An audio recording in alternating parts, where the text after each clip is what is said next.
This is that cold flu season, especially as it's getting colder and colder this week with that wind kind of smacking us around a bit. Yeah, we had one cold front that passed through overnight, Dane, that gave us some light rain during the overnight hours. So we're dealing with some wet roads this morning. You can see that on our tower camera. The time is 6:46. And also you can notice it's shaking a little bit, our tower camera. That's because winds are picking up. So my two main concerns as you are going to be starting off your Monday morning with your Monday morning commute, again, be aware of some wet roads as you're heading out the door. Also, if you drive a high profile vehicle, be aware that we're going to be dealing with some wind gusts anywhere from 45 to 55 miles per hour heading into the late morning hours. High wind warnings are in effect for the far western edge of the KQ2 viewing area.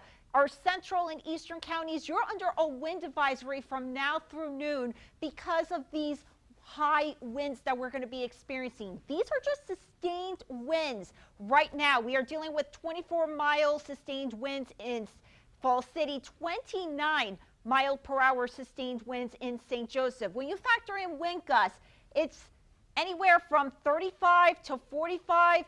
We've heard some cases of 50, 55 miles per hour, so definitely it's going to be a windy start, so hold on to your hats as you head out the door this morning. Also, temperatures are going to be falling as we go throughout the day. At 1 a.m., we were at 41 degrees in St. Joseph, so we already reached our high for today, and as we continue going throughout the morning hours, we're going to go from the 30s into the 20s and eventually into the teens, from 30 degrees at you start off your work and school day to 16 degrees as you wrap up your work and school day with that cold air filtering in.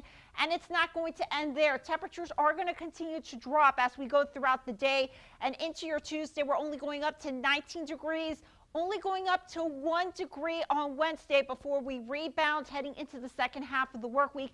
And this is not factoring in those dangerous wind chills that we're going to be experiencing on Wednesday morning. Again, we have had some light rain pass through over the last several hours on our KQ2 high resolution max satellite and radar with cold front number 1 that has passed through this morning.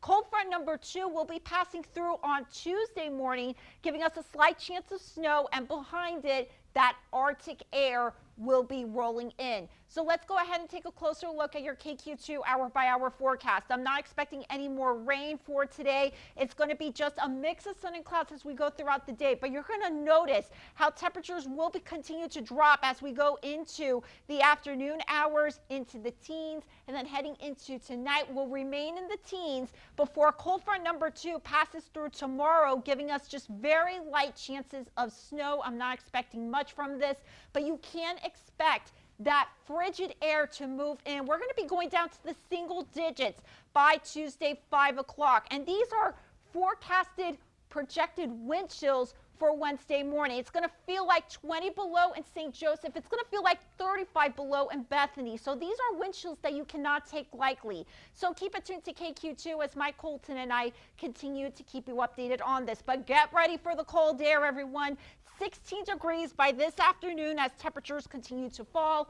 And in your all-important KQ2 5 to 7 day forecast, once we get through Wednesday, Dane, we'll thaw out into the 40s, into near 50 degrees by Saturday. And a nice little reminder, Saturday, February 2nd, Groundhog Day, Punxsutawney Phil will make his presence known and give the world an answer if we'll have 6 more weeks of winter or an early spring. I'm going to make my presence known to him if he doesn't answer correctly. How about that? How about that one, Phil? Please, early spring, Phil.